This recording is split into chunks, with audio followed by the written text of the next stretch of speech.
Welcome in to the DNVR Avalanche Pregame show presented by Coors Light. We got Big E and Rudo coming to you live as the Avs are taking on the New York Rangers back at home for what will be their longest homestand of the season to date, a 5-gamer where they get to sit at home and hopefully make some hay against teams like the Rangers. Rangers are an interesting team. Obviously, their record, they've not had the season they wanted to. But that does not mean that this is a team that you can sleep on. That does not mean this is a bad team. Certainly, talent-wise, they should have all the pieces to be a lot better than what their record shows. That's a team that our predictions... dead wrong. Yeah. Dead wrong. I mean, I was dead right. I mean, I guess until I wasn't, you know. I picked them to come out of the East. I really thought they were going to have a good season. Started that way. It just seems that there's been a lot of noise, outside noise, right? Yep. The whole season with, started last year with the Goudreau, no trade and whatever you want to call that, like mismanagement, whatever it was. I'm not throwing. Same thing happens to Trouba this year. Yeah, and then Trouba, and then the Shesterkin contract, turned down all that money, and then it just seemed like there was some outside noise every day. Yep. For the Rangers, but they put it aside. They were awesome for about 20 games, give and take, and then, then it just went to caca. It didn't go. It didn't go good. Didn't go good. No. To the point where it was like every day people didn't know, like people following the team or covering the team were just out of answers or didn't know what to say anymore. Anyway, and then I think the last 5-6 games though, they're on a 6-game point streak, I believe, right now or something like that. It's been better, and they beat some good teams. Ben and I talked about it this morning too. They beat the Vegas Golden Knights. They beat was it Florida? Yep. They've beat some decent teams. Who knows what's going to happen? But tonight you can't sleep on them. Absolutely, this is a team that it's got some Panarin and guys like that can score. They got a good goalie. We'll see what the Avalanche have in store for us. I mean, certainly for the Avs, obviously they get shut out the other night against Winnipeg, but they haven't lost 2 in a row for a month and a half now. You don't want to see that streak break here tonight. So you'd like to see a quality game out of them. Of course, you'd like that every night. But I think the one thing I want to look at the most is the goaltending picture here. So we can pull up those goaltending statistics. It is going to be Shesterkin versus Blackwood on the night. But on top of that, Wedgwood is healthy, will be backing up tonight, is good to go for whenever the Avs call upon him next. So, this graphic looks a little bit different than it did earlier in the season for the Avs. The last time I made it, the Senators. Yeah. Obviously, Blackwood has been nothing short of spectacular for the Avs so far since the trade. And Shesterkin, while he's been good, it's hard to say he's been great, especially since signing that big fat deal. Yeah, I think he was great earlier on. And then, I don't know if it was the contract that kind of was bugging. And whatever it is. Whatever it was, he wasn't as good. Then signed that big deal. And then, results weren't there as a team for himself. For sure. Then bailed him out. How much of that is his fault is definitely up for debate. And it got hurt a little bit. He was injured Louis for a Domingue. bit. Yep. I mean, God, Louis. Good old pork chop Louis, right? Spicy pork chop. Remember the playoffs 2 years ago? No. Yeah, he came in and somebody went down late in the third period or in overtime. He had to come in overtime, and they're like, "What'd you do?" He goes, "Well, I don't know. The game was getting too long. I had a spicy pork chop, and then I was told to go in the net." You know what I mean? You guys don't remember that a couple years back? Yeah, it was crazy. I don't remember that. Louis Domingue, spicy pork chop and broccoli, and then when played, and then Rangers won. Yeah, it's crazy. Anyway. Heard of the pregame meal. What about the during game meal? Yeah, like 10 or 11 o'clock at night. Anyway, so what you saw, Shesterkin went down for a few games. Quick, obviously. Jonathan's great backup, right? Because of, being Veteran, a starter all yada, those yada, years, yada, veteran, yeah. and, from the area, grew up a Ranger fan. It's a great story. And he's been great. He's been solid whenever he's been in there. Obviously, Shesterkin was out for a few games, and those guys carried the load a little bit. But the Rangers are playing better right now. And Shesterkin certainly played well the last 2 games. He's been back post-injury. So Avs might have their work cut out for them if they're looking to get that goal-scoring engine going, which been a little hit or miss. Obviously, they scored the 6 goals against Dallas, but you bookend those games with some lower-scoring ones. And against Dallas? No, against not Dallas. Why did I say Dallas? I'm trying to see. Again, they all blend in the games. I know. Then every night you watch different games, but it's funny because Minnesota. It's like, Minnesota. They're both green. It's funny because all of a sudden, it's like wins. When you can't win a game, I always say blackjack or whatever, and then all of a sudden, when you're as a team, you don't score goals. I think it's important for the Avalanche to score early today. You don't want to go all of a sudden it's like, oh, we haven't scored 4. I don't remember the game before. I mean, they had an empty netter late. So, Okay, well, it's like, okay, that's 4 p.m. That's 5. Or not, it wasn't an empty net. Sorry, McKinnon scored with 6 minutes left in the game. Yeah, so it gives you, all of a sudden it gets in your head. It just does. And then you're gripping the stick, and you just don't feel too confident about yourself or your team as a whole to score some goals. So I think it's important tonight, to really simplify and really get going, and really put those. And again, in the playoffs, usually you're playing a decent goalie. Usually, because everybody is. If you're not, it's not going to be a long series. That's I'll put it to you that way. So you got to sometimes change it up, grease it up, and then make sure that you just don't be stubborn with. Don't be stubborn. Your shot That should selection. be rule number 1 tonight for the Avs. Don't be stubborn. Fully agree with that. We'll get to your keys in just a second here, but the only other thing I wanted to go over. When you're in a stretch like this where it's not necessarily that you aren't scoring, it's just inconsistent. You'll go from 6 to 1 to 3 to none to whatever it is. Do you try and change things up, or do you let guys work through it? No, I think you got to work through it. You know what I mean? And it's not necessarily, we just said it, you don't want to change things up because the Avalanche score goals. They do. They're at the top of the league usually, top 5 usually in goals for.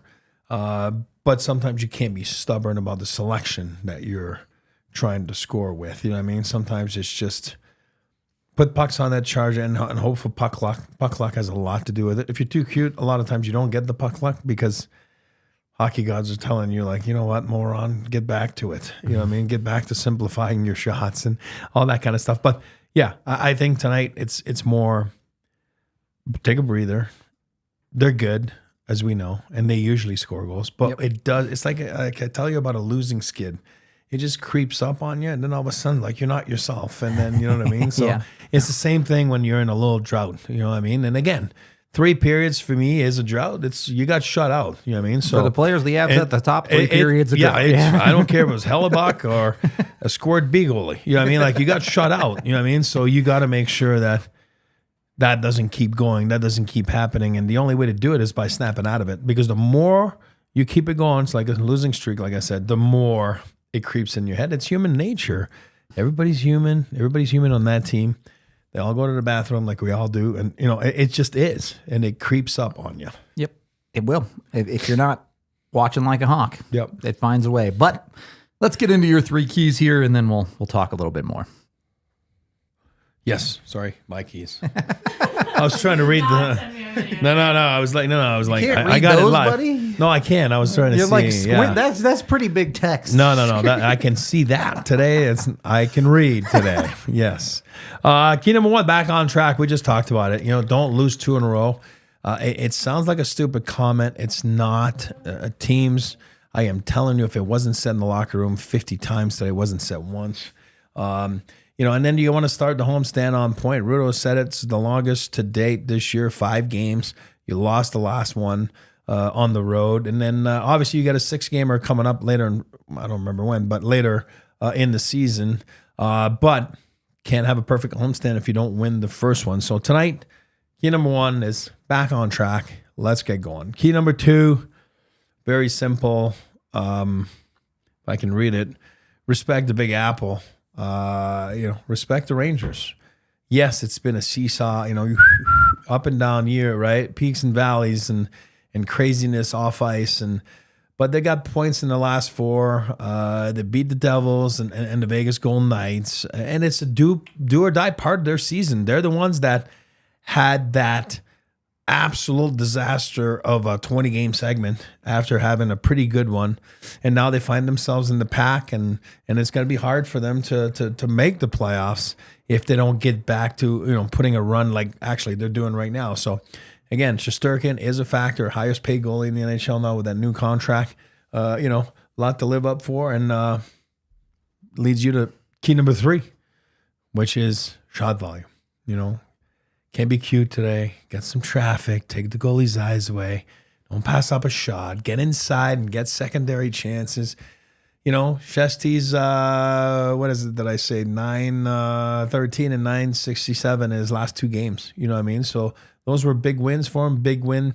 For the Rangers to win, Shesterkin's always right there, posting up some great, save percentage numbers. Yep. And that's the way, that's their makeup. Like the Avalanche, we talk about the top end guys. Them just happens to be their top end guys in net. You know what I mean? And you don't want to get goalied. You don't want to be a team. But actually, if he goalies you, so be it. But if you gave everything you had, and then if you gave everything we talked about and get some traffic and take his eyes away and secondary chances, and he beats you, so be it. You know what I mean? Like, so be it. Look, it's all good. Teams get goalied sometimes, but it feels happens. like the Avs have maybe been goalied one too many times this year. Yeah, like I don't feel like last game they got goalied. No, not you at know all. what I mean? Like Not that was at not all. okay. We're on the And- same and- page. Yeah. It's just that at a certain point, are you getting goalied or are you making the goalie's life easy? You have to have that conversation if you get goalied all the time. You got to make it tough on them. You know what I mean? And if you're coming down the wing shooting in their glove, I mean, I always tell you that like kids grew up like catching and playing catch with their dads, and it's the easiest shot in hockey. Like people are like, it's like, oh, it's easy. At your feet, rebounds, tips, secondary, that's tough.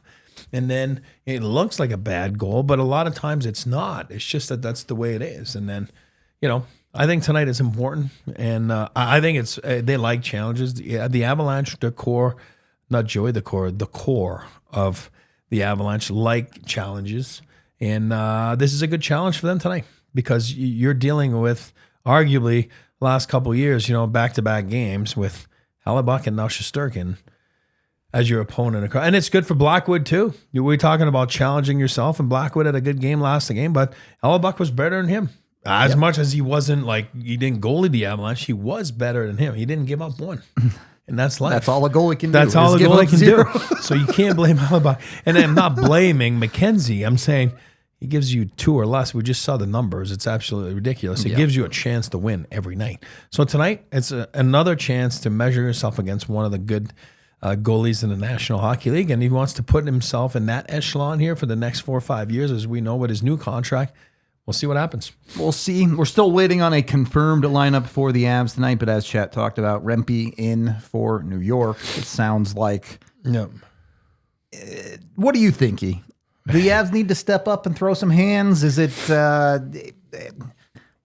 know how I feel about these types of things, but look, I think there is a reasonable world where it could fire the Avs up or get them going a little bit, or if you pick the right spot, maybe it shifts momentum or something. Do you think the Avs need some of that tonight, or is it just sticking to the details and doing the hard work? No, I'll stick to even the last 4 or 5 games. Then again, let's not go any further in the last 10 games or so. What is it, 7-2-1 for the Avs? So the Avalanche are on a good run right now. Would you want to win every game? Absolutely. Are they winning the majority of their games? Yes. With that said, if there's something... He's stealing my little... I'm hungry, man. Like a squirrel right there. Like he's a I little didn't squirrel eat, didn't right eat there. enough before I came in today. I always say that if you look at the last 4 or 5 games, right? I felt, this is, again, I say it in the watch-alongs, like, it's not about fighting. It's not. But there's a time and a place where all of a sudden the game, it's not going anywhere. You're trying to manufacture some energy. I'm not talking about fighting. You can just all of a sudden bump into an energetic shift or disrupt the opposition. Next thing you know, they're taking a penalty against you. See what I'm saying? I'm not saying fighting. You're just going to make your presence felt, and you got to make a difference. And I don't care if it's 3 shifts a game. I'll say it again. You're a call up. Those 3 shifts are 3 more than Jean-Luc Foudy got. Jean-Luc Foudy can't do that. He's not here. I'm using Jean-Luc Foudy because he wasn't a call-up. Yep. I'm just... Jason Poland. Jason is the guy tonight. Bob Go earn it Sanders. tonight. Yeah. You know, anyone that's been a call-up. For me, I just feel that it's easy for me to say at the end of the game, yeah, we'll just send them back down. They haven't made it hard. I think the guy that made it hard was Ivan. I agree. And then he's stuck. And then forget about now he got injured. Now it's just time for him to play a little bit. He'll be back. Injured and had a cold streak. That's my point. Just put two and two together. Now let's go back a little bit. But I think he forced their hand. Other than that, You definitely did. guys, I haven't really forced the hand of management or Bednar to say like, no, I'm keeping Rudo. I mean, You can get rid of Tiff. You know what I mean? You could say Kivy a little bit. He probably was hard to get rid of anyway, but now Yeah. you're definitely not getting rid of him. But you know what I mean? No, I'm putting Kivy as know. an NHL. I know now. what you're Yeah, doing. yeah. I know. Since last year, you're in his spot. That's fine. I'm talking about a call up, So I think it's just, I think Middleton did a little bit of that. Like, that's why he earned that contract, the call up, but we're going to leave that one alone. Yeah. But we understand. It's just, that's a different conversation. It is. It's just It is. because of Two that. different things. It's that part that he brings, right? That Yep. nobody else does. Yep. But that's what I would have liked to see. So tonight, I'm looking forward for that from Jason Poland. You know what I mean? I thought Steinberg did it a little bit. Actually, he's one of them, but then all of a sudden he gets a suspension, Yeah. and then that screws himself. Yeah. You know what I mean? So, but I think Poland, tonight, let's go. You know what I mean? The path is there for you. It's just there. Take it. Yep. You don't want to have regrets afterwards and say, I don't buy that. Well, I only played 4 shifts a game. I only played 8 minutes. I only played 6 minutes, buddy. Mm-hmm. That's not an answer for me. The answer is I forced their hand. If you can't make an impression in 6 minutes, are you going to make one in 20? That's it. There you Put go. it to you that way. The other thing, chat, talking about the Miko trade rumors, I wouldn't read too much into them. Don't overthink that. That's nonsense. Let me ask it to you this way. No. What on the New York Rangers would make the Colorado Avalanche better today? 2 months ago, you could have said Shesterkin. Today, I don't know that you can legitimately say that. No. I mean, is there a D that? Adam Fox has not had the best year. No. But we have Makar, so Makar gets that good ice there. And He wouldn't get that good ice. There's people tend to What forget on that. the New York Rangers is better than Mikko Rantanen for the Colorado Avalanche? In my opinion, there isn't anything better. Some other people might have a different opinion, fair enough. But Miko's not getting traded, you but I know what don't- you're saying, yeah. even I get the rumors are swirling because, he hasn't signed his deal yet. One, he's not going to sign that deal until Last June second. 30th. Yes. Yeah. All good. Two, if you're trying to win a Stanley Cup this year, which the Avs are, you don't move out pieces like Mikko Rantanen. That's not how you make your team better. So that's not. It's just not happening. Yeah, no, he's not getting traded. That's one. Again, we talked about a Speedo last week. I'll put on a Speedo and start running. Not good. You don't want to see that. I'll join you if Mikko gets traded. It's not. And Mikko Rantanen, let's all breathe a little bit. The Avalanche, they're on the same boat. They're talking. They like each other. The cap, who knows what it's going to be at next year? They all, assuming it might be $9 million, whatever it is. Nothing's been stamped yet, but it's going to be a lot. 925 is the expected number. Some like that. Who knows what's going to happen with Landy? Who knows what's going to happen with so many things? And there's no need to. He's in no rush. There's pressure from the PA. There's pressure from. Guys, let's relax. It's all good. Oh yeah, but if he's scoring, it's costing more. No, it's not. It was going to be that number anyway. And when you sign a guy for that type of money, you want him to score 55. So he better get the 55. You know what I mean? Because that's just what it is, right? So they're not losing. It's not like, it's costing more money. Joe Sakic comes from an environment, his shot of the can. Forget about the Rangers offer sheet. I'm talking about an 0-1 that just won the cup. Him, Rob Lake, Patty. That's the environment that Joe came in, signed 30 minutes before July 1st deadline. So think of Gabe Landeskog, his last deal. It came at the last second, or wasn't it even into it? It was 10 minutes. That's before. my point. So, guys, breathe. It's okay. It's gonna happen. It will happen when it happens. Let's see Mac deal with it. Let's see Mac have heartburn at night. Yeah, that's his heartburn, not that's yours. all good. Yeah. Yeah, it's not anybody else in the play. It's gonna happen. It's gonna work. But no, he's not getting traded. Don't worry about rumors. He's not getting traded. When you take a look at the Avs scorers right now, Yep. is there a certain way you want to shake things up? Obviously, McKinnon, capable goal scorer. Rantanen, capable goal scorer. Your next best goal scorer in your top 6 is probably Colton. You can make an argument for Lehkonen there.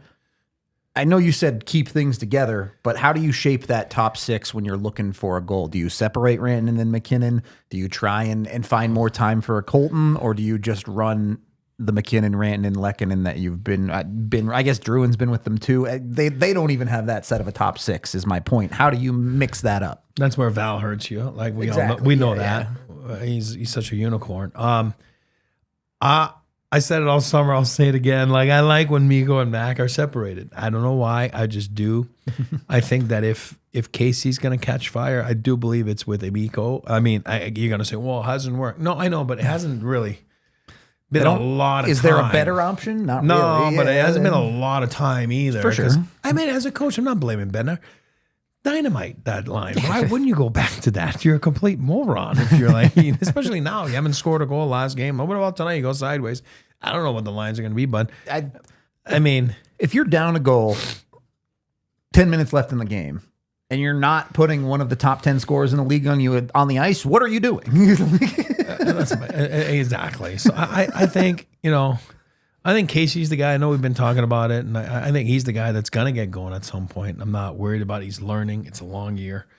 Learning to be on a contending team from day one, which he never did last year. He came in at the trade deadline, as we all know, a little bit before it, right? So I think it's a learning curve. It's a learning, experience. He's going to be fine. I think where there's a will, there's a way. He definitely has the will. We all know he can play in the playoffs. We saw that last year. It's a matter of time here, but I do believe sometimes you can separate Mikko and Mac, to answer your question. And I think, Lecky was real hot, and then Colton was real hot, and then all of a sudden they go cold, and which to be expected, or else they'd be making 10, 12 million a year. And then people are like, oh my God. Then there's a reason they don't make 10, 12, because it's impossible to go at that pace your whole season. Or you're Nathan McKinnon. That's it. You're going to lead the league in scoring. Like I said, and then you won't be making 5 or 6 million. You'll be making a lot more. Yeah. The Landy conversation is probably an interesting one that we can talk about tomorrow on our off day show. Yeah. So we'll kind of keep rolling without it here. But look, someone's got to put the puck in the net for the Avs at the end of the day. Yeah. That's all it is. And yeah, the 6-goal game against Minnesota is nice, but popping off for one game that wins you one game. It does not prove consistency in your offensive ability. And as of late, the Avs have not been consistent enough in that category. Even their win against Florida was essentially 2-1 with an empty netter.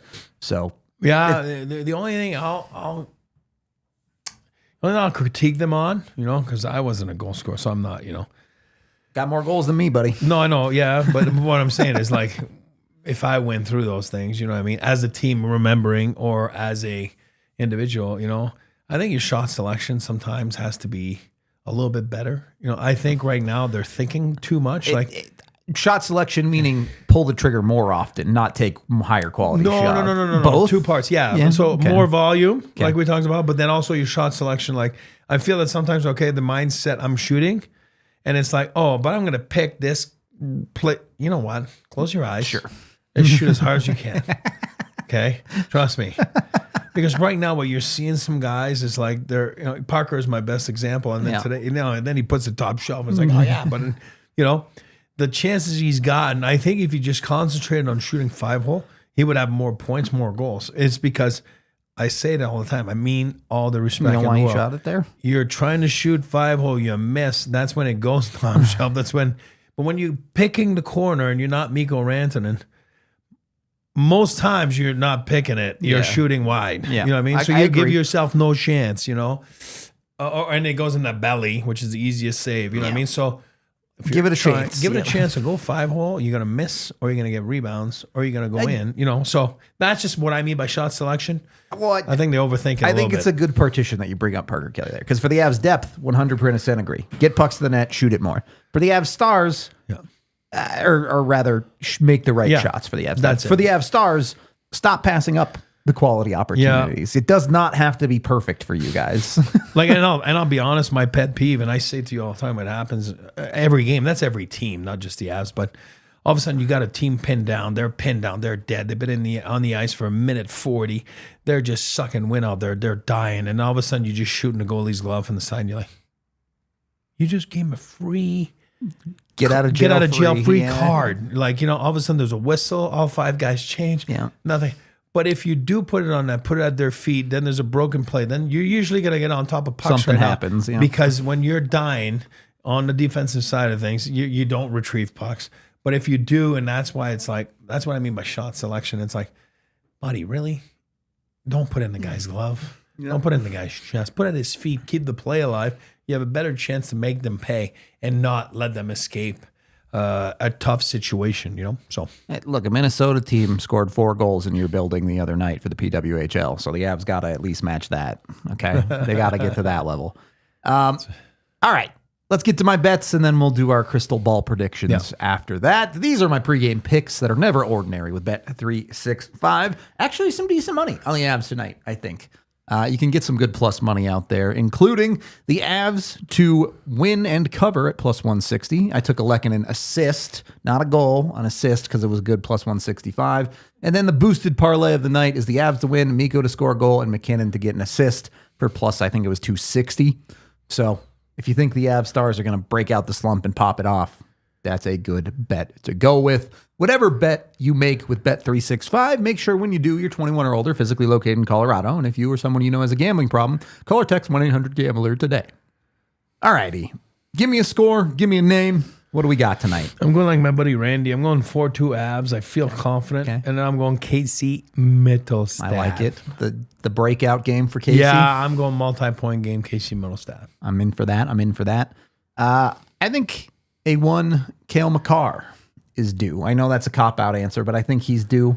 Usually when you get him up against the Adam Foxes of the world, he keys it up a little bit extra for you. So I agree. I'm going to take Cale Makar to score, and I'm thinking we're going to see an ace from Blackwood. I'm not going to go shutout, but I'm thinking like another 3-1 type game, maybe 4. I'll go 4-1. I like that. I'll go 4-1 on it, and we'll take the Avs to win it. Whatever you think is going to happen, come join us for the watch along. We will be watching this game right here in studio, so come have fun with us. And of course, if you can't do that, at very least join us for the post game where we will break down whatever happens, even if the Avs scores 0 goals again. We'll be here.